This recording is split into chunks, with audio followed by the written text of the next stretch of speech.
اب ان 3 آیتوں کے بعد چوتھی آیت ہے ایاک نعبد و ایاک نستعین، جس کے معنی یہ ہے کہ اللہ ہم آپ ہی کی عبادت کرتے ہیں اور آپ ہی سے مدد مانگتے ہیں۔ یہ اس آیت کو پر غور کرنے کے لیے 2-3 باتیں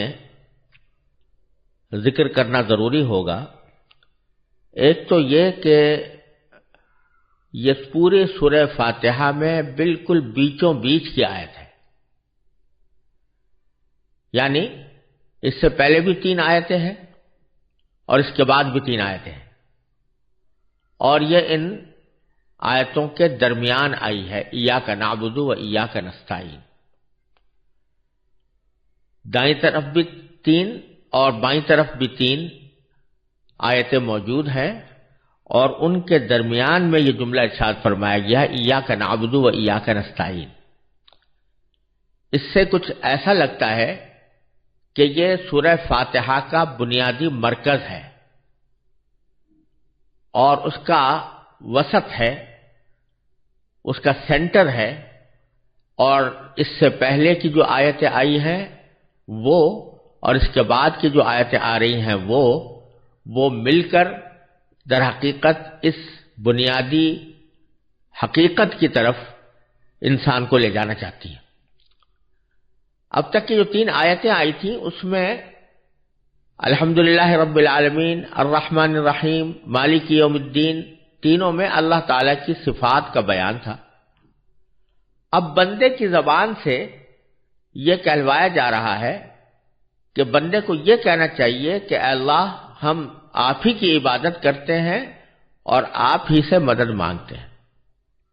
غور کیا جائے تو در حقیقت سورہ فاتحہ کا یہ مرکز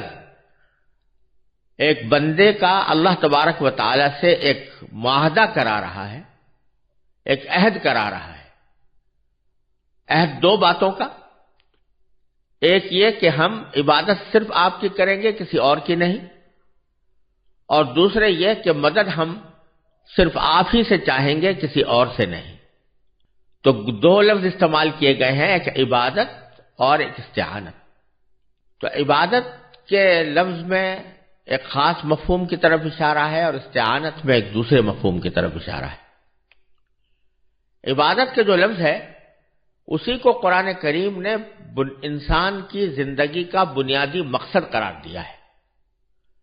چنانچہ سورہ زاریات میں اللہ تبارک و تعالی نے ارشاد فرمایا کہ وَمَا خَلَقْتُ الْجِنَّ وَالْإِنسَ إِلَّا لِيَعْبُدُونَ، میں نے جنات اور انسانوں کو کسی اور کام کے لیے نہیں بلکہ صرف اس لیے پیدا کیا ہے تاکہ وہ میری عبادت کریں۔ اس طرح اللہ تبارک و تعالی نے قرآن کریم میں صاف صاف یہ بات واضح فرما دی کہ انسان کے اس دنیا میں آنے کا بنیادی مقصد اللہ تبارک و تعالی کی عبادت ہے۔ یہ ہے وہ بنیادی مقصد جس کے تحت انسان کو اس دنیا میں بھیجا گیا۔ عبادت کیا ہے؟ اس کے مفہوم میں عام طور پر افراط و تفریط واقع ہوتی ہے اور غلط فہمیاں پیدا ہوتی ہیں، اور اس کی وجہ یہ ہے کہ یہ عربی زبان کا جو لفظ ہے عبادت، یہ کسی اور زبان میں اپنے پورے اور مکمل مفہوم کے ساتھ ادا نہیں کیا جا سکتا۔ جب ہم اس عربی لفظ کا کسی اور زبان میں ترجمہ کرتے ہیں تو اس کا مفہوم بہت محدود ہو جاتا ہے۔ مثلا اردو یا ہندی میں اگر اس کا ترجمہ کیا جائے تو پوجنا ہوگا، فارسی میں کیا جائے تو پرستش ہوگا، انگریزی میں کیا جائے تو ورشپ ہوگا۔ یہ تینوں الفاظ در حقیقت عبادت کے وسیع مفہوم کو پوری طرح ادا نہیں کرتے، کیونکہ پوجنے میں یا پرستش میں یا ورشپ میں در حقیقت کسی ایسے طریقے کی طرف اشارہ ہوتا ہے جس کے ذریعے بندہ اپنے آپ کو انتہائی عاجزی کے ساتھ اپنے پروردگار کے سامنے یا اپنے معبود کے سامنے پیش کرے، اور بس۔ لہذا جو عبادت کے خاص طریقے ہیں انہی کو پرستش یا پوجا یا ورشپ کہا جا سکتا ہے۔ اسلام میں جو عبادت کا مفہوم ہے وہ اس پرستش اور پوجا اور ورشپ سے زیادہ وسیع اور ہمہ گیر ہے۔ عبادت کا لفظ در حقیقت عربی کے لفظ عبد سے نکلا ہے، اور عبد کے لغوی معنی ایک غلام کے ہوتے ہیں، اس لیے اس کا صحیح ترجمہ اگر کیا جائے تو وہ بندگی ہوگا، اور بندگی کا مطلب یہ ہے کہ یہ دو چیزوں کا مجموعہ ہے، ایک پرستش اور دوسرے مکمل اطاعت۔ جس طرح ایک غلام جو پہلے زمانے میں ہوا کرتا تھا، الحمدللہ آج کی دنیا میں کوئی غلام موجود نہیں ہے، لیکن پہلے جو غلام ہوا کرتے تھے ان کا قاعدہ یہ ہوتا تھا کہ وہ اپنے آقا کے ہر حکم کی تعمیل کے ذمہ دار ہوتے تھے۔ اگر آقا ان سے کہتا کہ تم کسی جگہ جا کر حکومت کرو تو وہ حکومت کرنے کے پابند تھے، حاکم بن کر بیٹھ جاتے، لیکن اگر آقا ان سے کہے کہ فلاں جگہ جا کر جھاڑو دو تو وہ جھاڑو دینے کے مکلف ہیں اور اسی کے ذمہ دار ہیں، ان کا فرض ہے کہ وہ جا کر جھاڑو دیں۔ جس قسم کا بھی حکم آقا کی طرف سے آ جاتا وہ اس کے پابند تھے، اور اس میں کسی وقت کی بھی پابندی نہیں تھی اور کسی کام کی بھی پابندی نہیں تھی۔ جس وقت آقا جس کام کا حکم دیتا غلام کی ذمہ واجب ہوتا کہ وہ کام کرے، لیکن ساتھ ساتھ اس میں دو پابندیاں تھیں۔ غلام کی غلامی میں دو قسم کے استثناء تھے۔ آقا ان سے ہر کام لے سکتا تھا، لیکن آقا کی ذمہ داری تھی کہ دو قسم کے کام اس سے نہ لے۔ ایک وہ کام جس میں اللہ تعالیٰ کی نافرمانی ہو، لہذا اگر آقا اپنے غلام کو کوئی ایسا کام کرنے کو کہے کہ جو اللہ تعالیٰ کے حکم کے خلاف ہے، اس کی نافرمانی ہے، تو پھر غلام کے ذمے اس کی اطاعت واجب نہیں رہتی تھی۔ اور دوسرا یہ کہ آقا کو اپنے بندے پر یا اپنے غلام پر کوئی ظلم کرنے کا اختیار نہیں تھا، اس کو کوئی ایسا حکم نہیں دے سکتا تھا جو اس کے اوپر ظلم کہلائے۔ ان دو پابندیوں کے ساتھ غلام اپنے آقا کے ہر حکم کو ماننے کا پابند تھا۔ جب ہم اللہ تعالیٰ کی غلامی میں آتے ہیں، بندگی میں آتے ہیں، تو پھر یہ دو استثناء بھی ختم ہو جاتے ہیں۔ پہلا استثناء تو اس لیے ختم ہو جاتا ہے کہ اللہ تعالیٰ جو حکم دے گا وہ کبھی بھی اللہ تعالیٰ کی نافرمانی پر مشتمل نہیں ہوگا، وہ تو خود حکم دے رہا ہے، لہذا اس کا مطلب یہ ہے کہ اس کے حکم کو بجا لایا جائے، اس میں کوئی نافرمانی کا تصور ہی نہیں ہو سکتا۔ اور دوسرا استثناء اس لیے نہیں کہ باری تعالیٰ جو بھی حکم دیتا ہے وہ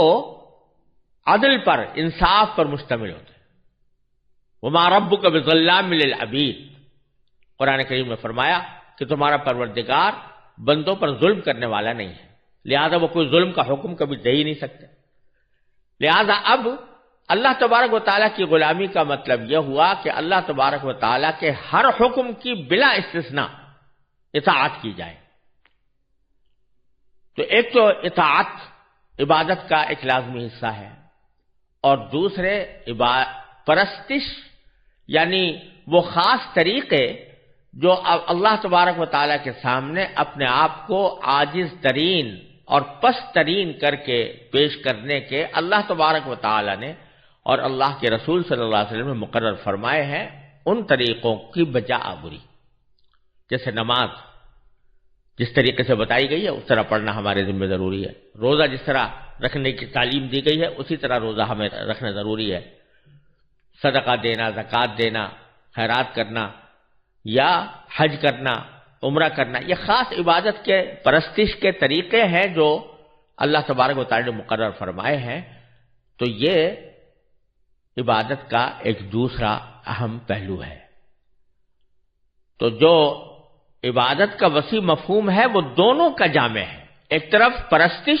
اور پرستش کے جو مقررہ طریقے ہیں ان کو اللہ تعالیٰ کے لیے اختیار کرنا، اور دوسرے اطاعت، یعنی مکمل اطاعت اس کائنات میں سوائے اللہ تبارک و تعالیٰ کے کسی کی نہیں ہے، بالذات اطاعت اللہ تعالیٰ کے سوا کسی کی نہیں ہے۔ اگر اللہ تبارک و تعالیٰ ہی کسی کی اطاعت کا حکم دے دیں تو وہ اس وجہ سے واجب الاطاعت ہو جاتا ہے کہ وہ بھی اللہ تعالیٰ کا حکم ہے۔ جیسے اللہ تبارک و تعالیٰ نے حکم دیا کہ اللہ کی اطاعت کرو اور رسول کی اطاعت کرو، تو رسول کی اطاعت کا حکم بھی چونکہ اللہ تبارک و تعالیٰ نے دیا، لہذا اس کی اطاعت بھی ہمارے ذمہ واجب ہو گئی۔ لیکن بالذات اطاعت سوائے اللہ تبارک و تعالیٰ کے کسی اور کی نہیں، کسی اور کا حکم نہیں ماننا۔ یہی وجہ ہے کہ مثلا والدین کی اطاعت کا بھی اللہ تعالیٰ نے حکم دیا ہے، لیکن والدین کی اطاعت اس شرط کے ساتھ مشروط ہے کہ وہ کسی گناہ کا حکم نہ دیں، کسی نافرمانی کا حکم نہ دیں۔ تو مکمل اطاعت بھی کسی اور کی نہیں ہو سکتی اور بالذات اطاعت بھی کسی اور کی نہیں ہو سکتی۔ یہ کہلانا مقصود ہے ایاک نعبد میں کہ میں آپ ہی کی عبادت کرتا ہوں، یعنی اطاعت بھی کسی اور کی بالذات اور مستقل سمجھ کر نہیں کروں گا، اور مکمل اطاعت کسی کی نہیں کروں گا، اور ساتھ یہ کہ پرستش بھی سوائے آپ کے کسی اور کی نہیں کروں گا۔ جو پرستش کے اعمال مقرر کیے گئے ہیں جیسے نماز ہے، قیام ہے، رکوع ہے، سجدہ ہے، یہ کسی اللہ تبارک و تعالیٰ کے سوا کسی اور کے سامنے سجدہ نہیں ہوگا۔ یہ پیشانی اللہ تعالیٰ کے سامنے ٹکے گی، کسی اور کے سامنے نہیں ٹک سکتی۔ اسی واسطے اللہ تبارک و تعالیٰ کے سوا کسی اور مخلوق کو سجدہ کرنا یہ بالکل منع ہے، اور کسی انسان کے لیے جائز نہیں ہے کہ وہ اللہ تبارک و تعالیٰ کے سوا کسی اور کو سجدہ کرے، چاہے وہ کتنا ہی قابل تعظیم بزرگ ہو یا کتنا ہی قابل تعظیم نبی ہو یا ولی ہو یا بزرگان دین میں سے ہو، ان میں سے کسی کے بھی آگے سجدہ کرنا جائز نہیں، یا رکوع کرنا جائز نہیں، یا کوئی ایسا طریقہ اختیار کرنا جو پرستش کا طریقہ کہلاتا ہے وہ اختیار کرنا کسی کے لیے بھی جائز نہیں ہے سوائے اللہ تبارک و تعالیٰ کے۔ تو یہ کہلا کر ایاک نعبد کہلا کر دو چیزوں کا عہد لیا جا رہا ہے بندے سے کہ اے اللہ میں پرستش بھی آپ کے سوا کسی کی نہیں کروں گا، اور میں اطاعت مکمل اطاعت بالذات اور مستقل سمجھ کر بھی کسی اور کی نہیں کروں گا۔ جن مخلوقات کی اطاعت انسان کرتا ہے وہ بھی اس لیے کرتا ہے کہ اللہ تبارک و تعالیٰ نے اس کا حکم دیا، اگر اللہ تعالیٰ نے حکم نہ دیا ہوتا تو پھر اطاعت اس کی واجب نہ ہوتی۔ تو ایک عہد تو پہلے جملے میں یہ لیا گیا ہے بندے سے کہ عبادت میں آپ ہی کی کروں گا، اور عبادت میں دونوں چیزیں داخل ہو گئیں، اطاعت بھی اور پرستش بھی۔ دوسرا جملہ یہ فرمایا گیا ایاک نستعین، یعنی مدد بھی ہم اے اللہ آپ کے سوا کسی اور کی نہیں چاہیں گے، کسی اور سے نہیں مانگیں گے۔ یہاں کسی کے ذہن میں یہ خیال پیدا ہو سکتا ہے کہ دنیا میں تو جب انسان رہتا ہے تو اس کو بعض اوقات دوسروں سے بھی مدد مانگنی پڑتی ہے، مدد لینی پڑتی ہے۔ فرض کیجئے کہ اگر آپ کو لباس پہننا ہے اور لباس کو سلوانا ہے اور آپ کو سلوانا نہیں آتا تو کسی درزی کی مدد کی ضرورت ہوگی۔ کوئی مکان تعمیر کرنا ہے تو مکان کی تعمیر کے لیے معمار کی مدد کی ضرورت ہوگی۔ کوئی بیماری لاحق ہو گئی ہے تو کسی معالج یا ڈاکٹر یا طبیب کے پاس جانا پڑے گا اور اس سے مدد لینی ہوگی۔ تو سوال یہ پیدا ہوتا ہے کہ جب ہم اتنے لوگوں سے یہاں دنیا میں مدد لے رہے ہیں تو پھر یہ دعویٰ جو کیا جا رہا ہے کہ اللہ ہم آپ کے سوا کسی کی مدد نہیں چاہیں گے، کسی سے مدد نہیں مانگیں گے، اس کا پھر کیا مطلب ہوا؟ تو اس کا جواب یہ ہے کہ دنیا میں ہم جن جن لوگوں سے کوئی مدد مانگتے ہیں وہ اس لیے نہیں مانگتے کہ یہ کارساز ہیں ہمارے، یا قادر مطلق ہیں، ان کو قدرت مطلقہ حاصل ہے، بلکہ ایک ظاہری سبب کے طور پر ہم ان کی مدد کو اختیار کرتے ہیں۔ اگر فرض کیجئے آپ کسی ڈاکٹر کے پاس علاج کرانے کے لیے جا رہے ہیں اور اس کی مدد لے رہے ہیں، تو ایک مسلمان کا عقیدہ یہ نہیں ہوتا کہ یہ ڈاکٹر شفا دے گا، بلکہ اس کا عقیدہ یہ ہوتا ہے کہ اس کے پاس چونکہ انسان کے معالجات کا علم ہے، تو اس لیے یہ میری بیماری کو صحیح پہچان کر وہ دوا دے گا جس میں اللہ تبارک و تعالی نے تاثیر رکھی ہے۔ لہذا ڈاکٹر کے دل میں صحیح بات ڈالنے والا بھی اللہ، اور جو تدبیر اس کے دل میں آئی ہے اور جو تدبیر اس نے مریض کو بتائی ہے، تو وہ تدبیر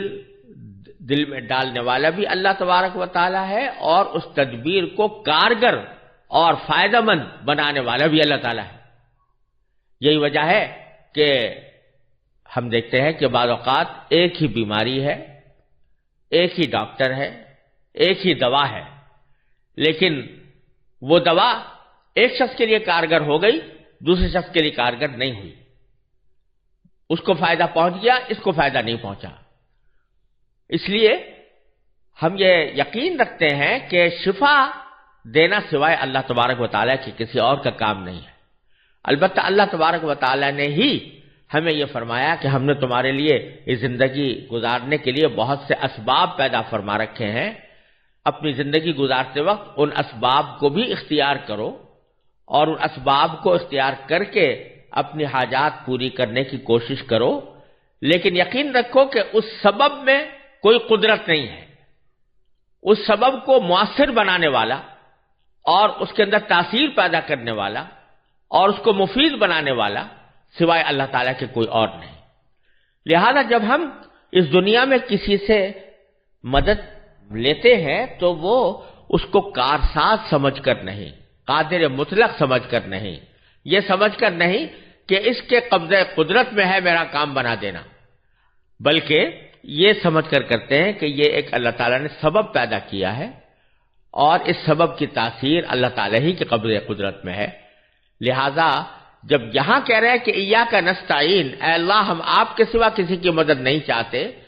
اور نہ آپ کے سوا کسی کی مدد مانگتے ہیں،